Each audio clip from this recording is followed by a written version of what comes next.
Good morning children. अज असी करांगे साडा पंजाबी ग्रैमर का अगला टॉपिक विशेषण। सब तो पहला असी विशेषण की परिभाषा करांगे। विशेषण कहंदे किसनूं आ? सो विशेषण की परिभाषा वो शब्द जो किसी नाव या पड़नाव के गुण औगण विशेषता ਜਾਂ गिनती मिनती दसन उन्हां नूं विशेषण आख्या जाता है। वो शब्द जो किसी नाव ਜਾਂ पड़नाव के गुण औगण विशेषता ਜਾਂ गिनती मिनती दसन उन्हां नूं विशेषण आख्या जाता है। जिमें ये मुंडा काला है, गीता सोहनी कुड़ी है। उदाहरण है कि ये मुंडा काला है तो गीता सोहनी कुड़ी है। ये गुण ते औगण दस्या गया है। हाँ जी, हुण असीं अगे कर रहे हैं विशेषण के प्रकार। विशेषण 5 प्रकार के हुंदे हन।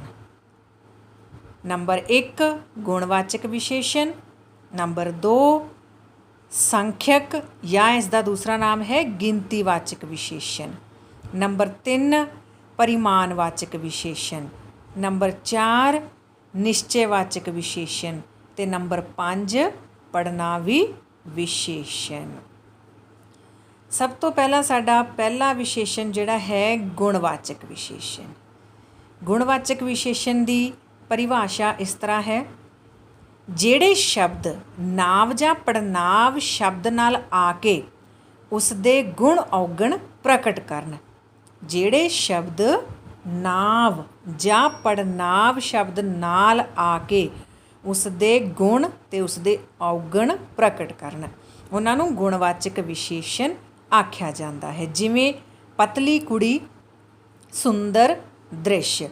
हुण इहदे विच कुड़ी दे अगे शब्द की लग्या पतली, ये उसकी विशेषता है कि वो पतली है, उसका गुण है।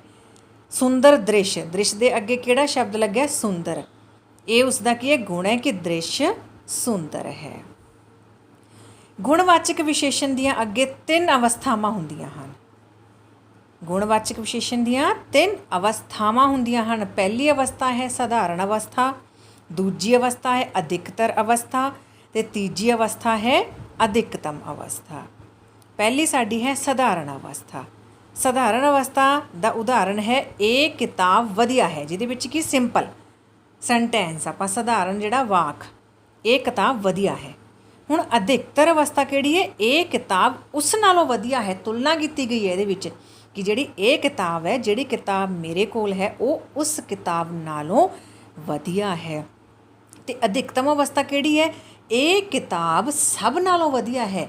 जो किताब मेरे हाथ विच है, मैं पढ़ रहा हाँ या पढ़ रही हाँ, ये किताब सब नालों वधिया है। तो ये हो गई साड़ियाँ 3 अवस्थावां गुणवाचक विशेषण दीयां 3 अवस्थावां, साधारण अवस्था, अधिकतर अवस्था ते अधिकतम अवस्था।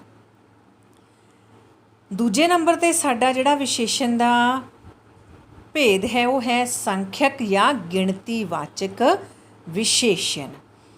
हाँ जी, संख्यक विशेषण की परिभाषा कुछ इस तरह है, जिहड़े शब्द तो नावां जां पड़नावां की गिणती, उसकी संख्या अते दर्जे का ज्ञान होवे, उसनूं संख्यक जां गिणतीवाचक विशेषण कहा जाता है। जिस तो सानू की है किसी की संख्या, उसका दर्जा, पहला दर्जा, दूजा दर्जा, तीजा दर्जा, लाइक उसकी संख्या का, उसकी गिनती का, उसके दर्जे का सानू पता चले। जिमें कि ये कमीज, इस कमीज का मुल 50 रुपए है। इस कमीज के मुल की सानू संख्या मीनस पता चली है कि इसकी जिहड़ी इसका मुल है वो 50 रुपये है। सीता कोल 9 गेंदा हैं, उन्होंने गेंदा की संख्या का सानू पता चलिया कि सीता जिहड़ी लड़की है उहदे कोले संख्या दे विच 9 गेंदा हैं। ये साडा हो गया संख्यक या संख्यावाचक विशेषण। हुण संख्यक या संख्यावाचक या गिणतीवाचक विशेषण दियां भी अगे किस्मां हन जां इसदे रूप हैं, जिहड़ा कि जानना तुहाडे लई बहुत ज़्यादा जरूरी है। हाँ जी, तो पहला जिहड़ा है रूप इसका साधारण, दूसरा है कर्मवाची, तीसरा है समुच्चता बोधक, चौथा है कसरी। ਪੰਜਵਾਂ ਹੈ ਨਿਖੇੜੀ ਅਤੇ ਛੇਵਾਂ ਹੈ ਅਨਿਸ਼ਚਿਤ। ਤਾਂ ਇਸ ਦੇ ਰੂਪਾਂ ਬਾਰੇ ਅਸੀਂ ਪੜ੍ਹਾਂਗੇ। ਉਦਾਹਰਣ ਸਹਿਤ ਸਧਾਰਨ। ਸਧਾਰਨ ਰੂਪ ਕਿਹੜਾ ਹੈ? ਜੋ ਪੂਰੀ ਗਿਣਤੀ ਦੱਸੇ, ਜੋ ਪੂਰੀ ਗਿਣਤੀ ਦੱਸੇ, ਜਿਵੇਂ 5 7 15 20। ਇਹ ਸਧਾਰਨ ਹੈ ਵੀ ਉਸ ਕੁੜੀ ਕੋਲ 5 ਗੇਂਦਾਂ ਹਨ, ਉਸ ਕੁੜੀ ਕੋਲ 9 ਗੇਂਦਾਂ ਹਨ, ਪੂਰੀ ਗਿਣਤੀ ਦੱਸੇ। ਅੱਗੇ ਹੈ ਕਰਮਵਾਚੀ। ਜੋ ਦਰਜਾ ਜਾਂ ਨੰਬਰ ਦੱਸੇ, ਜਿਵੇਂ ਪਹਿਲਾ ਦਰਜਾ, ਦੂਜਾ ਦਰਜਾ, ਤੀਜਾ ਦਰਜਾ, ਚੌਥਾ ਦਰਜਾ, ਵੀ ਉਹ ਬੱਚਾ ਜਿਹੜਾ ਹੈ ਕਲਾਸ ਦੇ ਵਿੱਚ ਪਹਿਲੇ ਦਰਜੇ 'ਤੇ ਆਇਆ, ਮੀਨਸ ਫਸਟ ਪੋਜੀਸ਼ਨ ਹੈ ਉਸਦੀ। ਠੀਕ ਹੈ, ਉਹਨੇ ਕੀ ਹੈ? ਫਸਟ ਪੋਜੀਸ਼ਨ ਪ੍ਰਾਪਤ ਕੀਤੀ ਹੈ, ਤਾਂ ਉਹ ਪਹਿਲੇ ਦਰਜੇ 'ਤੇ ਆਇਆ ਹੈ। ਤਾਂ ਇਹ ਹੋ ਗਿਆ ਸਾਡਾ ਕਰਮਵਾਚੀ ਰੂਪ। ਤੀਜੇ ਨੰਬਰ 'ਤੇ ਹੈ ਸਮੁੱਚਤਾ ਬੋਧਕ। ਜੋ ਸਾਰੀ ਦੀ ਸਾਰੀ ਗਿਣਤੀ ਦੱਸੇ, ਜਿਵੇਂ ਦੋਵੇਂ, ਚਾਰੇ, 5 ਦੇ 5। ਜਿਵੇਂ ਕੀ ਹੈ? ਅਸੀਂ ਦੋਵੇਂ ਬਾਜ਼ਾਰ ਗਏ, ਮੈਂ ਦੋਵੇਂ ਕਮੀਜ਼ਾਂ ਲੈ ਆਇਆ, ਲਾਈਕ ਦਿਸ। ਚੌਥਾ ਸਾਡਾ ਰੂਪ ਹੈ ਕਸਰੀ। ਜੋ ਵਿਸ਼ੇਸ਼ ਦੇ ਹਿੱਸੇ ਬਾਰੇ ਦੱਸੇ, ਜਿਹੜਾ ਵਿਸ਼ੇਸ਼ ਹਿੱਸਾ, ਜਿਵੇਂ ਅੱਧਾ, ਪੌਣਾ, ਸਵਾ ਆਦਿ। ਠੀਕ ਹੈ, ਜਿਵੇਂ ਆਪਾਂ ਕਹਿੰਦੇ ਕਿ ਅੱਧੀ, ਮੈਂ ਅੱਧੀ ਰੋਟੀ ਖਾਣੀ ਹੈ।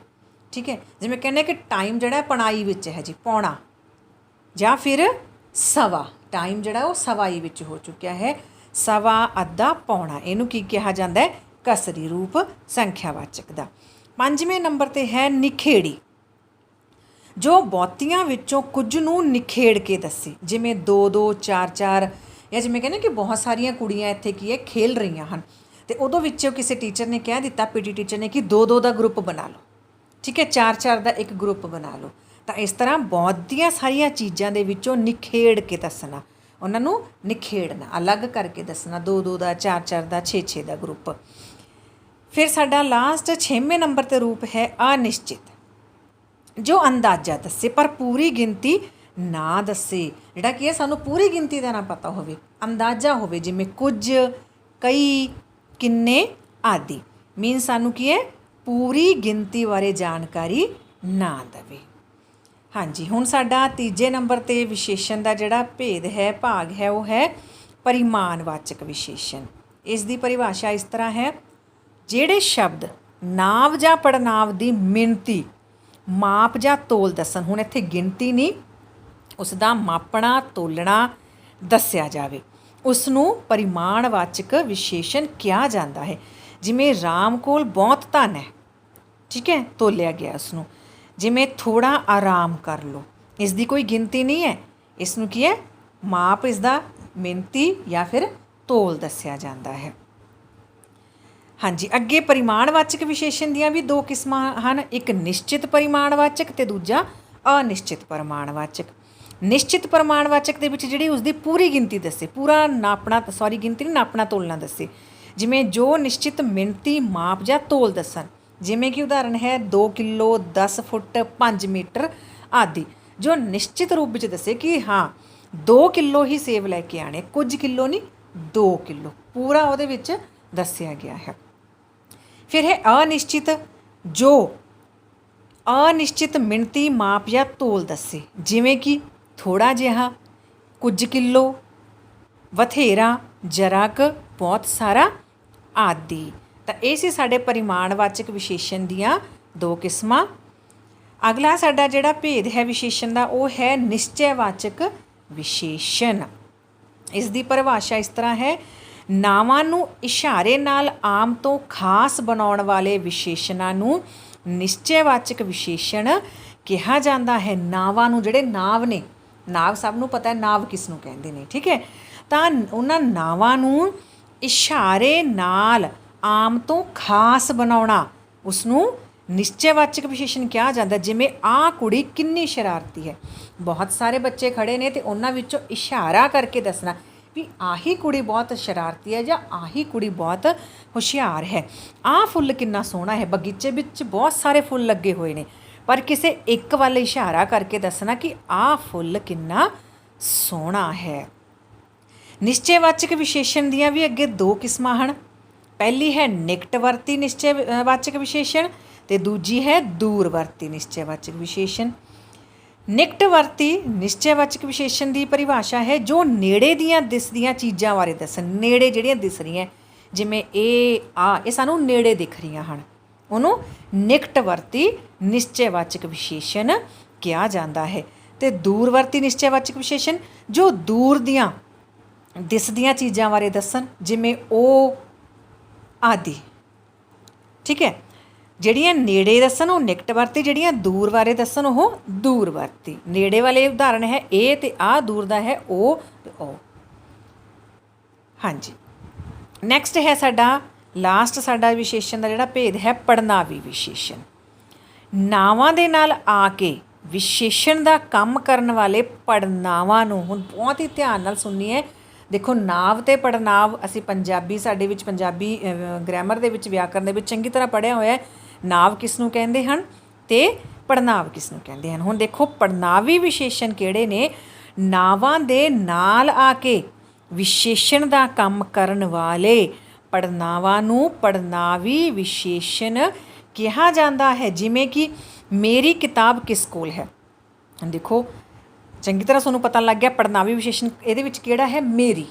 ਠੀਕ ਹੈ, ਕਿਤਾਬ ਕੀ ਹੈ? ਸਾਡਾ ਨਾਮ ਹੈ। ਤਾਂ ਉਸ ਕਿਤਾਬ ਦੀ ਵਿਸ਼ੇਸ਼ਤਾ ਦੱਸੀ ਜਾ ਰਹੀ ਹੈ ਕਿ ਮੇਰੀ ਕਿਤਾਬ ਕਿਸ ਕੋਲ ਹੈ, ਅਰਥਾਤ ਕਿਤਾਬ ਦੀ ਵਿਸ਼ੇਸ਼ਤਾ ਇਹ ਹੈ ਕਿ ਉਹ ਮੇਰੀ ਹੈ। ਠੀਕ ਹੈ, ਜਿਵੇਂ ਸਾਡੀ ਪਰਿਭਾਸ਼ਾ ਹੈ ਕਿ ਨਾਵਾਂ ਦੇ ਨਾਲ ਆ ਕੇ ਵਿਸ਼ੇਸ਼ਣ ਦਾ ਕੰਮ ਕਰਨ ਵਾਲੇ ਪੜ੍ਹਨਾਵਾਂ ਨੂੰ ਪੜ੍ਹਨਾਵੀ ਵਿਸ਼ੇਸ਼ਣ ਕਿਹਾ ਜਾਂਦਾ ਹੈ। ਜਿਵੇਂ ਉਦਾਹਰਣ ਹੈ, ਜਿਸ ਆਦਮੀ ਨੇ ਗਲਤੀ ਕੀਤੀ ਸੀ ਉਹ ਮੰਨ ਗਿਆ। ਹੁਣ ਆਦਮੀ ਇੱਕ ਨਾਂਵ ਹੈ। ਠੀਕ ਹੈ, ਅਤੇ ਉਸ ਦੇ ਨਾਲ ਕੀ ਹੈ? ਵਿਸ਼ੇਸ਼ਤਾ ਕੀ ਲੱਗੀ ਹੈ? ਜਿਸ। ਤਾਂ ਜਿਸ ਆਦਮੀ ਨੇ ਗਲਤੀ ਕੀਤੀ ਸੀ ਉਹ ਆਪਣੀ ਗਲਤੀ ਮੰਨ ਗਿਆ ਹੈ।